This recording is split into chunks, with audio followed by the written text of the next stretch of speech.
अस्सलामुअलैकुम नाज़रीन, नई वीडियो में खुशामदीद। नाज़रीन, पाकिस्तान आर्डिनेंस फैक्ट्री की जानिब से पहले अबाबील के नाम से सर्वेलेंस निगरानी करने वाले ड्रोन्स बनाए गए थे, लेकिन अब इन्हें भी जंगी मकासद के लिए मसला भी कर दिया गया है। याद रहे कि पाकिस्तान के कबायली इलाकों में ड्रोन्स को मकामी लोगों ने अबाबील का नाम दिया था। पाकिस्तान आर्डिनेंस फैक्ट्री में ड्रोन्स के शोबे के सरबराह रियाज अहमद के मुताबिक अबाबील सीरीज़ के ये ड्रोन्स मकामी तौर पर तैयार किए गए हैं और ये तमाम ड्रोन्स दिन और रात के ऑपरेशन की सलाहियत रखते हैं। इन्होंने बताया कि अबाबील 5 ड्रोन्स में वज़न उठाने की गुंजाइश 5 किलोग्राम है और इसमें 2 मार्टर गोले लोड किए जाते हैं। एक मार्टर 61 mm और दूसरा 81 mm है।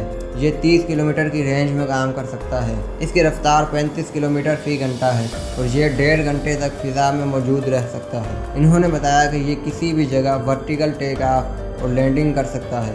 ये हाई स्पीड ड्रोन है जो 120 किलोमीटर फ़ी घंटा की रफ्तार से उड़ान भी कर सकता है और 2 से 3 घंटे तक की निगरानी कर सकता है। नाज़रीन, इसमें भी 5 किलोग्राम असला रखने की गुंजाइश है, जिसको कहीं भी हदफ का निशाना बनाने के लिए इस्तेमाल किया जाता है। नाज़रीन, इन ड्रोन्स को कंट्रोल करने के 3 ऑप्शन हैं। पहले में एक पोर्टेबल यूनिट है जो कहीं से भी उड़ान भर सकता है।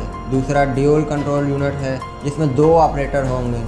एक फायरिंग का कैमरा कंट्रोल करेगा और दूसरा नक्शे की मदद से ड्रोन ऑपरेट करेगा। तीसरा ऑप्शन सिंगल यूज़र के लिए है जिसमें डबल स्क्रीन्स हैं। इसमें एक बड़े कैमरे की फीड है और दूसरे में नक्शे से रहनुमाई की सलाहियत है और इसमें हिफाजती ऑप्शन भी मौजूद है।